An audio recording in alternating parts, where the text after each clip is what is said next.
Bonjour Jean-Noël Barrot. Bonjour.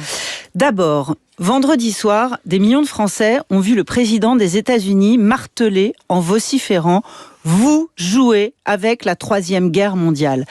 La Troisième Guerre mondiale. Les mots ont été prononcés par Donald Trump. Est-ce qu'il y a de quoi avoir peur ? C'est pas la première fois que Donald Trump évoquait ces mots. Est-ce que on aurait préféré que cette conférence de presse se passe différemment ? La réponse est oui. Est-ce que nous voyons dans Volodymyr Zelensky un immense résistant, un héros ? La réponse est oui. Est-ce que notre rôle, c'est de faire des réquisitoires ou des leçons de morale ? Non. Il ne s'agit ni de réquisitoires ni de leçons de morale. Je vous pose la question. Qu'est-ce que vous dites aux Françaises et aux Français qui étaient tétanisés devant leur télévision vendredi soir ? Est-ce qu'il y a une menace, oui ou non ? Bien sûr, jamais le risque d'une guerre sur le continent européen, dans l'Union européenne, n'a été aussi élevé parce que depuis bientôt 15 ans, la menace ne cesse de se rapprocher de nous. La ligne de front ne cesse de se rapprocher de nous.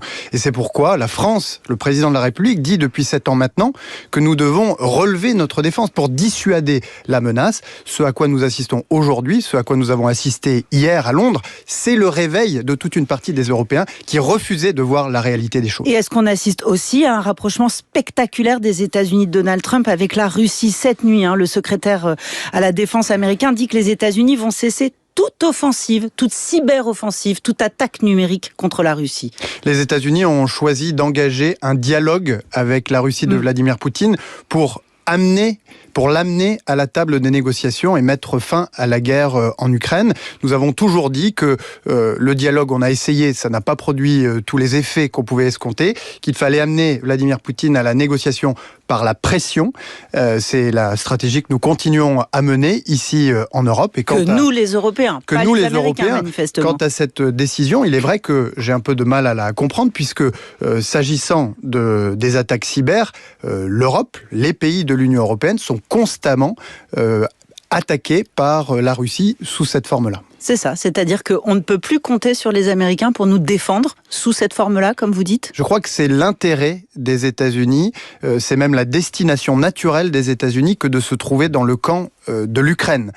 Si l'Ukraine venait à capituler, ça serait non seulement une nouvelle terrible pour ce pays, ça serait une nouvelle terrible pour les Européens, mais ça serait un aveu de faiblesse terrible pour les États-Unis d'Amérique. Et c'est dans cet esprit-là que nous échangeons à tous les niveaux avec l'administration américaine. Dans cet esprit-là, qu'on comprenne bien, Jean-Noël Barrot, c'est ça qui sort du sommet de Londres hier, c'est que nous avons le gros du travail à faire, comme a dit le Premier ministre britannique, pour défendre l'Europe et pour régler ce conflit, mais pas sans les Américains, jamais sans les Américains. On ne peut pas sans les Américains. C'est ça qui sort ? Ce qui sort du sommet d'hier à Londres, c'est deux choses.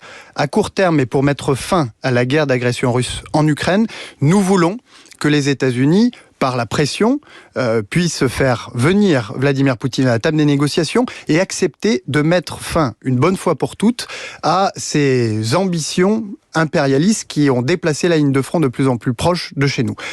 Et l'autre risque de les voir discuter tous les deux, Donald Trump et Vladimir Poutine, sans nous et sans les Ukrainiens. Et la deuxième chose, et qui est tout aussi importante, c'est que nous ne voulons plus jamais nous retrouver dans la situation dans laquelle nous sommes aujourd'hui. C'est-à-dire qu'il faut que l'Europe puisse assurer sa propre défense et sa propre sécurité. Et que nous mettions en œuvre les moyens nécessaires pour ne plus jamais avoir à demander aux États-Unis ce qu'ils peuvent faire pour la sécurité européenne, pour que nous puissions l'assurer nous-mêmes. Au risque, Jean-Noël Barrot, de voir Vladimir Poutine et Donald Trump de discuter entre eux, tous les deux, d'un cessez-le-feu, sans nous et sans les Ukrainiens ? Mais chacun peut discuter avec qui il le souhaite. Ce qui est important pour nous, c'est que cette guerre prenne fin et que la paix qui sera conclue soit entourée de suffisamment de garanties pour que plus jamais la menace ne se déplace plus proche de nos frontières. Alors justement, on lit ce matin dans la presse que Anglais et Français veulent une trêve des combats d'une durée de 1 mois. C'est donc cette trêve des combats un prérequis pour pouvoir discuter de la paix ?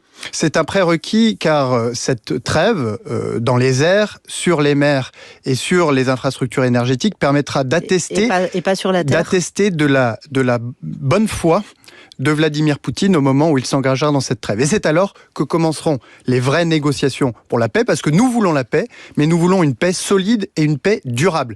Une paix qui mette fin définitivement à ce qui se passe à l'est du continent depuis 15 ans. Dans les airs, sur les mers et les infrastructures logistiques, ça veut dire pas de retrait des troupes au sol, pas de retrait des troupes russes au sol ? Dans un premier temps, c'est une manière de vérifier que la Russie est bien volontaire pour mettre fin à cette guerre. Qu'est-ce qui vous dit que les Russes et les Américains vont l'accepter ?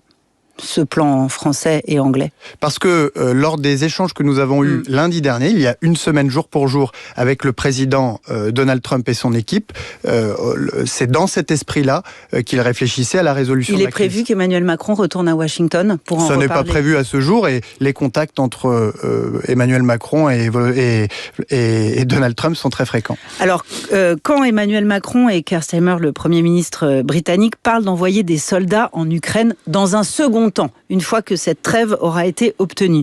Est-ce que c'est, assumer le risque d'une confrontation directe avec les Russes ? Non, c'est créer les conditions par des capacités militaires, une fois que la paix aura été conclue, de dissuader définitivement la menace. C'est ce que l'on observe en Europe, dans d'autres endroits du monde. Par la présence de capacités militaires, la menace ne se matérialise pas pour éviter, si l'on peut dire, que la réponse n'arrive. D'accord. Alors, quelle est la réaction de nos partenaires européens ? Giorgia Meloni, par exemple, leader italienne, est absolument contre, envoyer des troupes au sol en Ukraine. Tous les Européens ont bien conscience, parce qu'on a connu il y a 10 ans à peu près jour pour jour les accords de Minsk, un cessez-le-feu en Ukraine qui a été violé par 20 fois avant que la Russie n'envahisse l'Ukraine. Tous ont conscience qu'un cessez-le-feu n'est pas suffisant, qu'une paix doit être entourée de toutes les garanties pour que les combats cessent définitivement et que la souveraineté de l'Ukraine puisse être respectée. Mais les 27, ils se présentent comment ? Parce que jeudi, il y a vraiment une réunion absolument cruciale pour l'avenir de l'Europe. Chacun est convaincu que ce sont les Européens qui apporteront l'essentiel de ces capacités militaires, et puis chacun selon ses besoins, selon ses capacités et selon sa volonté. Alors on a besoin de vos lumières, Jean-Noël Barrot, sur la discussion à propos de la dissuasion nucléaire que Emmanuel Macron se dit prêt à ouvrir à la demande du futur chancelier allemand. La France est donc le seul pays à disposer de l'arme nucléaire. Va-t-elle mettre cette arme nucléaire, à disposition, comme le lui reproche l'extrême droite française aujourd'hui, de nos alliés européens? La réponse est non. Ce qu'a dit le président de la République, c'est qu'il était prêt à faire que les partenaires européens qui le souhaitent puissent approfondir avec nous un dialogue stratégique sur cette question, qui puisse, le cas échéant, être associé à des exercices de force de dissuasion. L'idée n'est pas de partager la dissuasion nucléaire, mais de développer en Europe une culture stratégique de la dissuasion. Et ça se passe comment concrètement ? C'est-à-dire qu'à l'avenir, le président français peut décider d'appuyer sur le bouton rouge si les intérêts vitaux, par exemple, des pays baltes ou de la Pologne ou de la Roumanie ou de la Moldavie sont menacés ? Ça se passe par des canaux appropriés et pas sur le plateau de France Inter, parce que s'agissant de la dissuasion nucléaire, il y a une forme d'ambiguïté qui l'entoure et qui garantit son effectivité. Qu'est-ce que c'est qu'une forme d'ambiguïté ? Eh bien, on ne dit pas tout à propos de la dissuasion nucléaire. Très bien. Croyez-vous vraiment possible une reprise du dialogue entre Volodymyr Zelensky et Donald Trump ? Oui, je crois que c'est possible. Je crois qu'il y a de l'envie des deux côtés, parce qu'une conscience partagée, qu'il est de l'intérêt de l'Ukraine, de l'intérêt des Européens et de l'intérêt des Américains de faire en sorte de mettre un coup d'arrêt aux velléités impérialistes de Vladimir Poutine. La France y travaille, évidemment. Comment ? Eh bien, d'abord, en échangeant régulièrement avec les deux parties. J'ai moi-même eu, ce week-end, mon homologue américain, mon homologue ukrainien, et j'ai pu mesurer à quel point l'intention était bien de réengager le dialogue. Et par ailleurs, les Européens vont poursuivre les discussions. Et dans la foulée du sommet d'hier, je réunirai ce matin les Européens du flanc nord de l'Europe pour les débriefer des conversations qui se sont tenues hier soir. Merci Jean-Noël Barrot. Merci à vous.